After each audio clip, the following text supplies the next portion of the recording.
Student my self Ashok Goyal from GPC 12 E video की श्रृंखला में आज हम बात करेंगे ME 305 पावर जनरेशन के यूनिट फर्स्ट के सिलसिले में आगे हम बढ़ेंगे। आज जैसा कि पिछले ई वीडियो में हमने बात की थी कि सोर्स ऑफ एनर्जी क्या होती है, कितनी तरह के सोर्स ऑफ एनर्जी होते हैं, कन्वेंशनल और नॉन कन्वेंशनल। तो various conventional source of energy जो है वो basic conventional source of energy जो है वो है एक तो कोयला।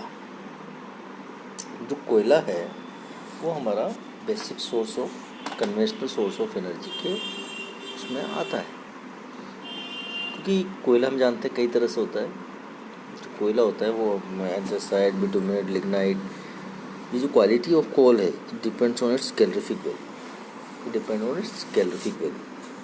And coal is the most abundant conventional source of energy which could last for at least 200 years।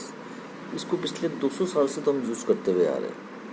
It is a black brown sedimentary rock basically, and formation of coal occur when the remains of plant convert into lignite and then into anthracite। It involves a long process that take place over a long period of time। कोयले को बनने में बहुत लंबा समय लगता है और बहुत लंबा प्रोसेस होता है।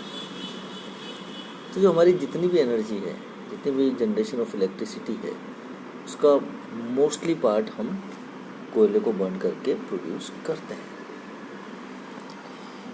दूसरा मेजर सोर्स है ऑयल,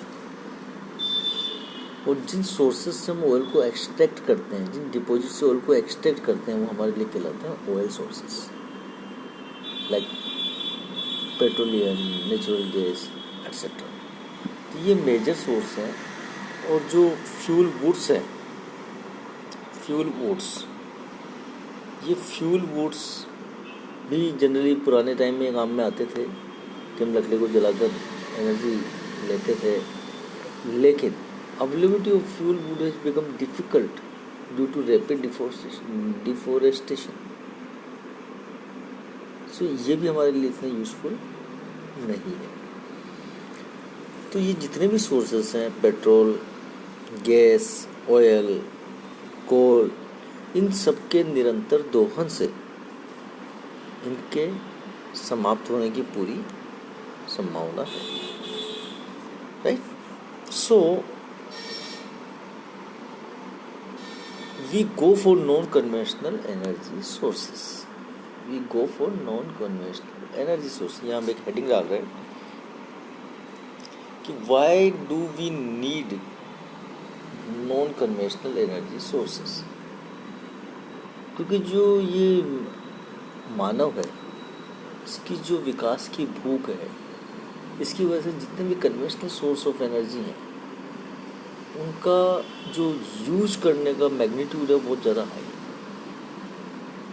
और इसी हाई रेट से इसका जो यूज हो रहा है उसकी वजह से इनके ख़त्म होने की उतनी ही संभावना, उतनी ही फास्ट रेट से ख़त्म होगा। सो हम इनके अलावा ऐसे नेचुरल रिसोर्सेज को जाना चाहते हैं जिनके यूज करने के बाद भी इनके समाप्त होने की ऐसी कोई संभावना ना हो। इसके लिए अलग से एक डिपार्टमेंट गवर्नमेंट ऑफ इंडिया ने इसके लिए एक सेपरेट डिपार्टमेंट बनाया हुआ है, जिसको हम बोलते हैं department of non conventional source of energy. ये जो डिपार्टमेंट है non conventional source of energy, ये संभावना तलाशता है कि कहाँ पर किस तरह का नॉन कन्वेंशनल एनर्जी सोर्सेस उपलब्ध है और उससे हम कैसे बिजली पैदा कर सकते हैं। जैसे सोलर एनर्जी, जहाँ पर कई ऐसे हमारे भारत में ऐसे इलाके हैं जहाँ पर तापमान बहुत अच्छा रहता है, तो वहाँ पर हम सोलर एनर्जी बना सकते हैं, क्योंकि हम जानते हैं सूर्य ऊर्जा का बहुत बड़ा भंडार है। पृथ्वी पर सूर्य की ऊष्मा ऊर्जा विद्युत चुंबकीय विकिरणों के रूप में सीधी पहुँचती है, राइट। और पृथ्वी पर पहुँच रही इस सौर ऊर्जा का मान इतना अधिक है कि जितनी ऊर्जा सामान्य ईंधनों में इनके भंडार समाप्त होने तक प्राप्त होगी, सूर्य उतनी ऊर्जा कुछ दिनों में पृथ्वी पर भेज देता है, राइट। तो इस सोलर एनर्जी को हम कैसे यूज करें, या सूर्य के प्रकाश को सीधे विद्युत में बदलने के लिए सिलिकॉन फोटो सेल कैसे निर्मित करें, इन सब की पूरी संभावनाएं तलाश रहे हैं और इसमें पूरा हमारा आज अच्छा काम है और अच्छे हम जनरेट कर रहे हैं। इसी तरह विंड एनर्जी, पवन ऊर्जा विद्युत उत्पादन के लिए एक सबसे सस्ती लागत में मिलने वाली ऊर्जा है। पृथ्वी पर जो वायु चलती है उसमें ऊर्जा होती है, राइट। तो अधिक वेग के कारण इनमें गति ऊर्जा भी होती है। पवन चक्कियों के ब्लेडों पर इनके टकराने से इनमें जुड़े गियर व शाफ्ट द्वारा यांत्रिक कार्य द्वारा विद्युत जनरेटर से विद्युत उत्पन्न की जाती है।